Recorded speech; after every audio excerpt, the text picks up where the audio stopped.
Evangelho, festa da visitação de Nossa Senhora. O Senhor esteja convosco, Ele está no meio de nós.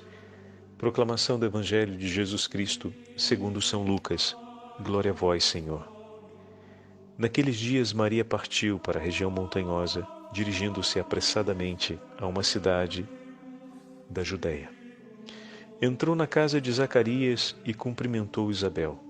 Quando Isabel ouviu a saudação de Maria, a criança pulou no seu ventre e Isabel ficou cheia do Espírito Santo.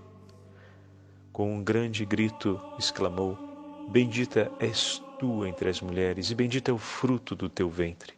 Como posso merecer que a mãe do meu Senhor me venha visitar? Logo que a tua saudação chegou aos meus ouvidos, a criança pulou de alegria no meu ventre. Bem-aventurada aquela que acreditou, porque será cumprido o que o Senhor lhe prometeu.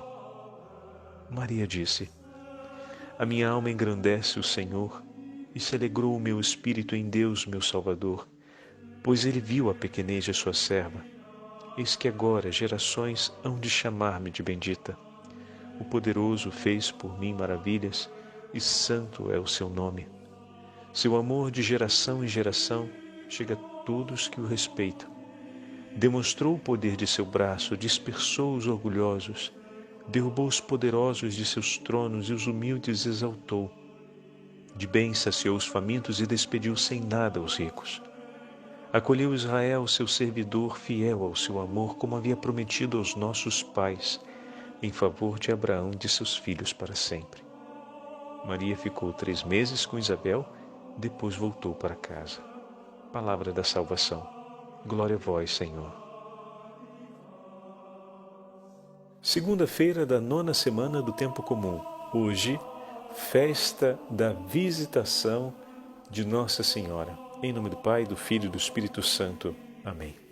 Queridos irmãos e irmãs, essa segunda-feira da 9ª semana do Tempo Comum se abre para receber a festa da visitação da Virgem Maria. Hoje, dia 31 de maio, estamos concluindo o itinerário do mês consagrado à Virgem Maria e o concluímos celebrando a festa da visitação. Como acabamos de ouvir no Evangelho, a Virgem Maria apressadamente deixa a sua casa e segue para a cidade onde mora Isabel, sua parenta, que está grávida de João Batista, para encontrá-la.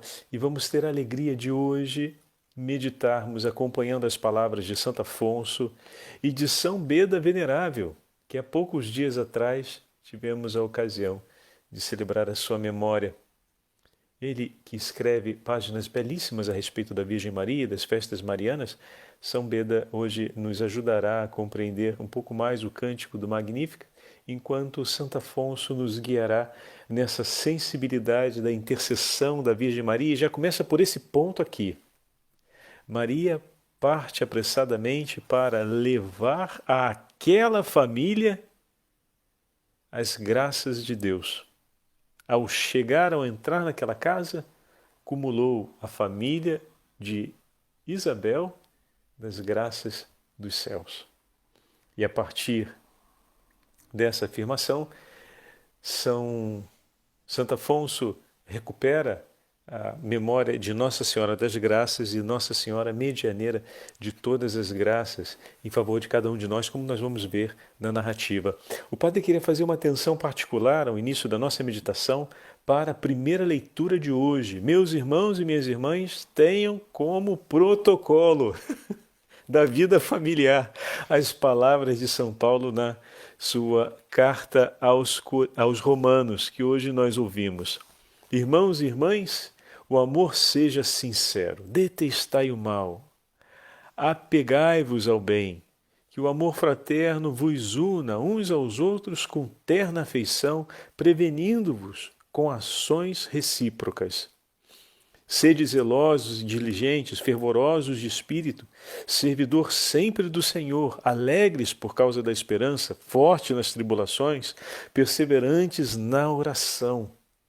Paulo está nos dando todo o itinerário da vida familiar. Falávamos outro dia a respeito da nossa casa, vocês se lembram? Quando fizemos o paralelo a respeito de Jesus que entrava no templo e tomamos como referência que estava no segundo plano do texto a figura de Marta, Maria e também do seu irmão Lázaro.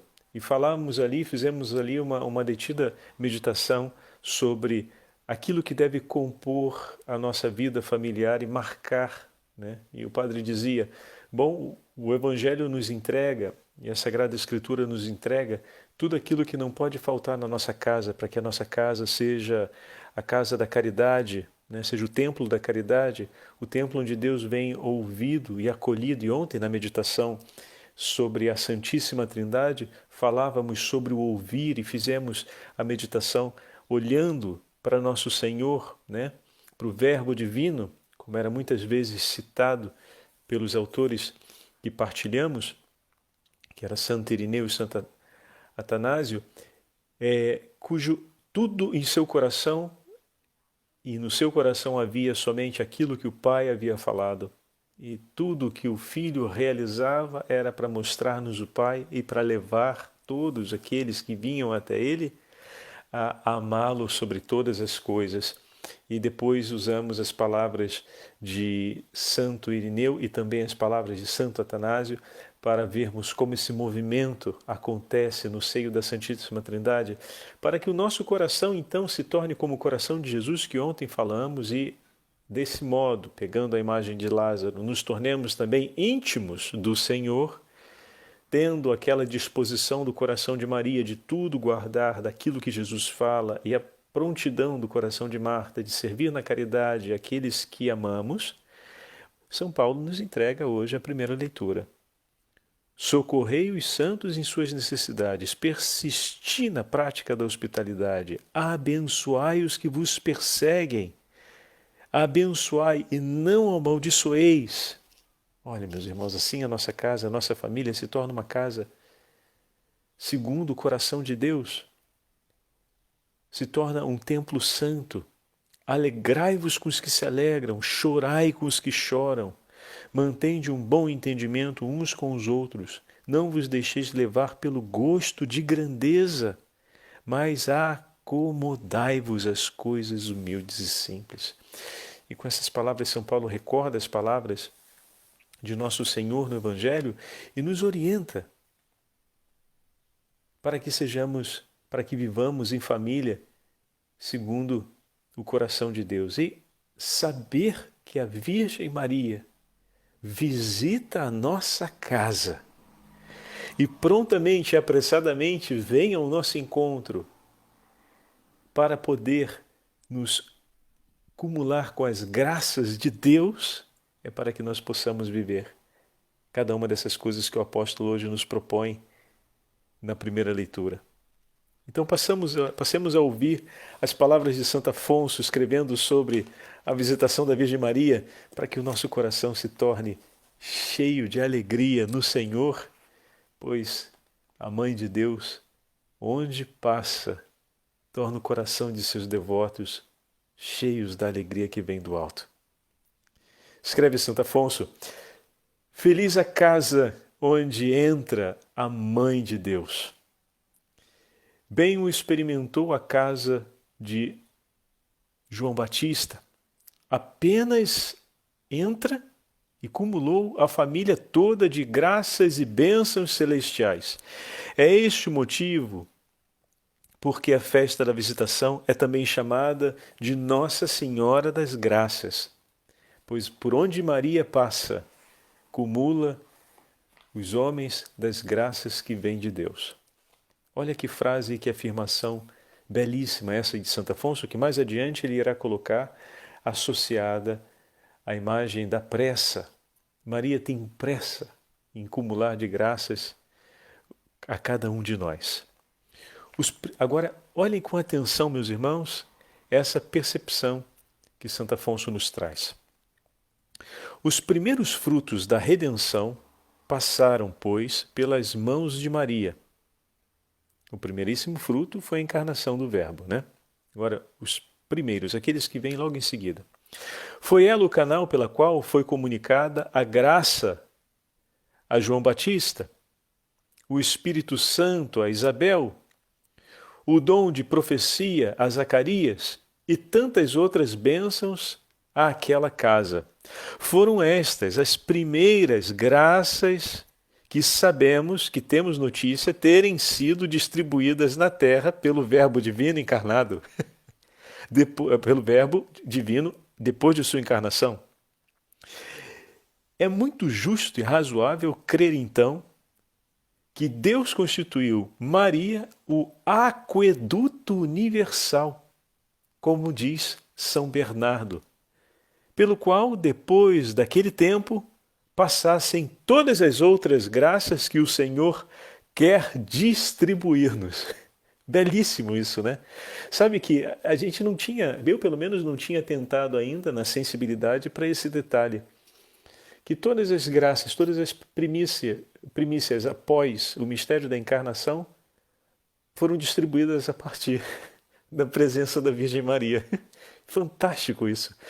Normalmente olhamos para Caná da Galileia, né, como sendo esse primeiro momento, e nos esquecemos que bastou a voz de Nossa Senhora chegar aos ouvidos de Isabel e João Batista ficou cheio do Espírito Santo. A presença da Virgem Maria acumulou da plenitude do Espírito Santo Isabel. Olha que fantástico.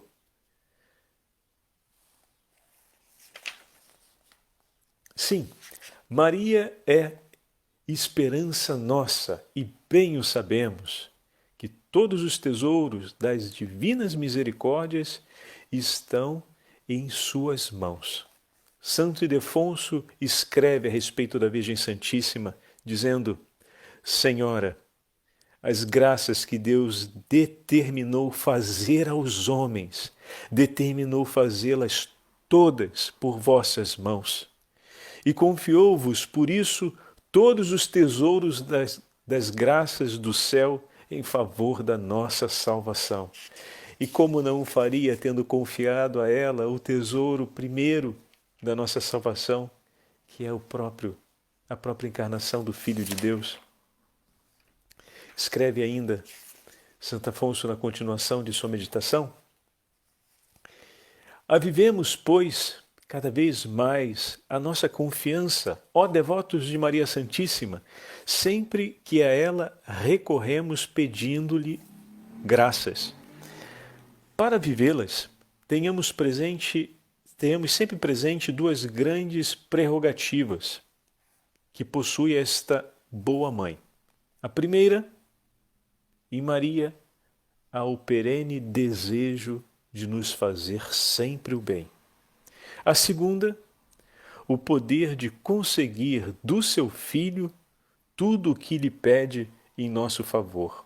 Olha, meu irmão e minha irmã, tenha isso bem marcado contigo.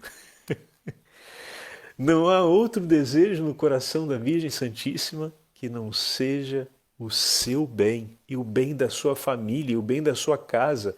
Quando se abaterem as dificuldades, quando apertarem as coisas, quando parecer que as sombras se aproximam, agarra-te à Virgem Maria e peça a ela o socorro necessário para que a sua família volte para a comunhão com Deus, para que a sua família volte a perseverar na fé, para que a sua família encontre em Cristo força e socorro para permanecerem unânimes na caridade.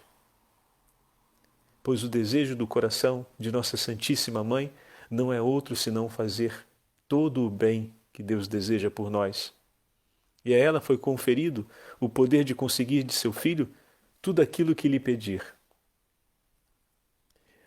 Já alguns autores eclesiásticos diziam, e Santo Afonso recupera, se nossas palavras, por conta de nossos pecados, fazem sofrer e a nossa voz pode irritar o coração de Jesus, que muitas vezes recebe nossos apelos em meio à nossa condição de pecado, doce é a voz da Santíssima Mãe de Deus quando ecoa nos ouvidos de seu Filho, e como não confiar a ela todas as nossas necessidades, de maneira que possam ser agradáveis aos ouvidos de seu Filho.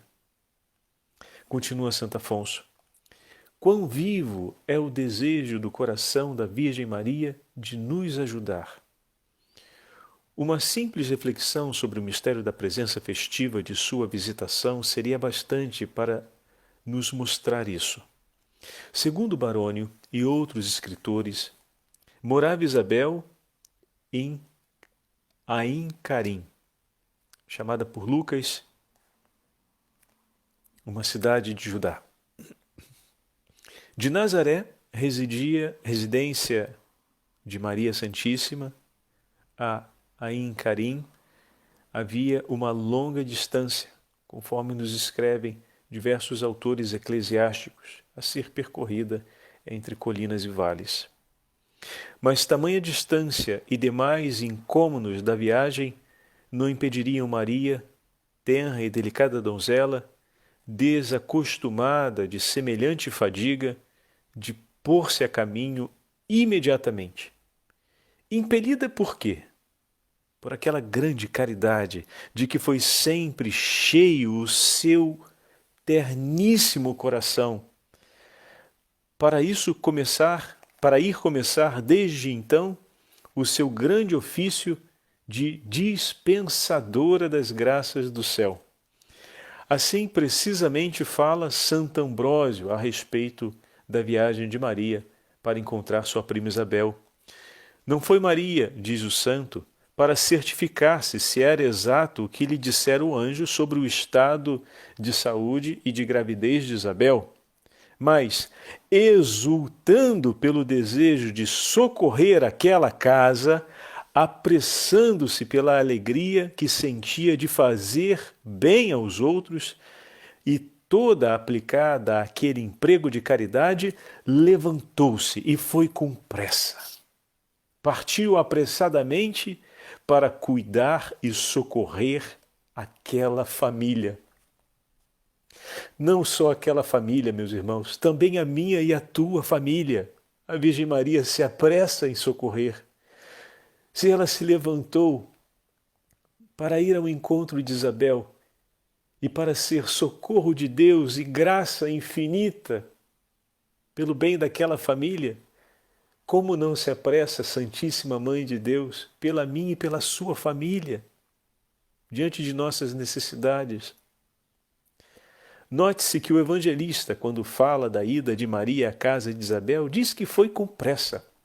Falando, porém, de sua volta, já não faz menção da pressa. Diz simplesmente, e ficou Maria com Isabel perto de 3 meses, depois dos quais voltou para sua casa. Que outro fim forçava a Mãe de Deus a apressar-se a visitar a casa do Batista, senão o desejo de fazer bem àquela família? Não diminuiu em Maria, com a subida para o céu, este afeto de caridade para com os homens, nem esse desejo para com cada uma das famílias. Cresceu, porque conhece melhor as nossas necessidades e mais se compadece de nossas misérias e mais se apressa em ser por nós socorro. Escreveu Bernardino de Buste que Maria deseja mais fazer-nos bem que nós mesmos o desejamos. Quem acha Maria, acha, por fim, meus irmãos, todo o bem. E ajunta ainda o mesmo autor: cada um pode achá-la, ainda que seja o pecador mais miserável do mundo, porquanto é tão benigna que não repele quem a ela recorre, porque é tão benigna, não despreza a ninguém, mas tem olhos voltados sobre todos. E escreve ainda, citando as palavras como uma oração da Virgem Maria: convido a todos a recorrerem a mim. Por todos eu espero e desejo.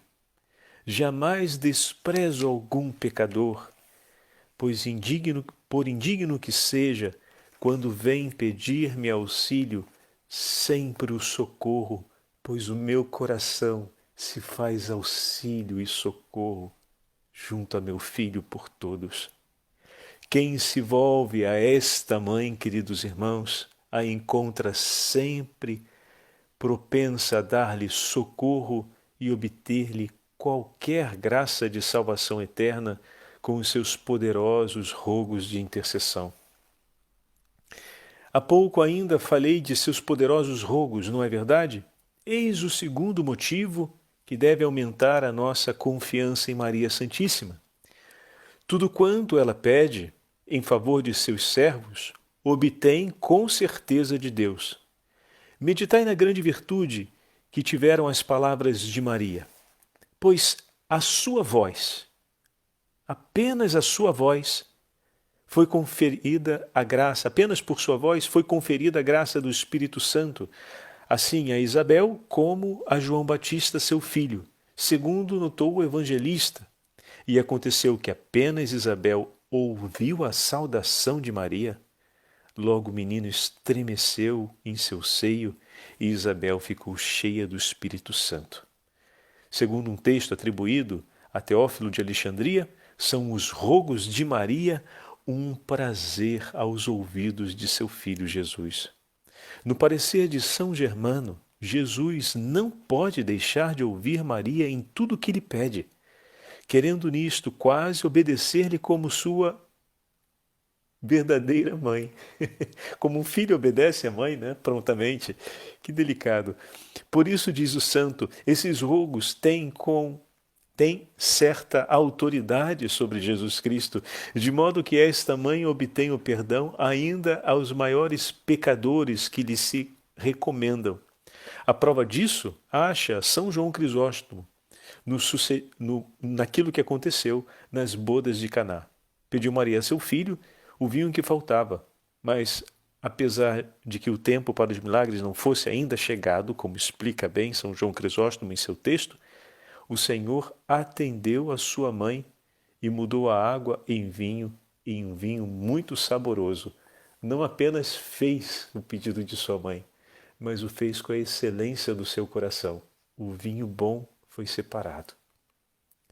Escreve São João Damasceno, em uma de suas orações delicadas a Nossa Senhora, reconhecendo a soberania do coração da Santíssima Mãe em desejar por nós o bem e de saber pedir a Cristo aquilo que é necessário em favor da nossa salvação, escreve São João Damasceno: ó Mãe de Deus, abri-nos as portas da vossa misericórdia.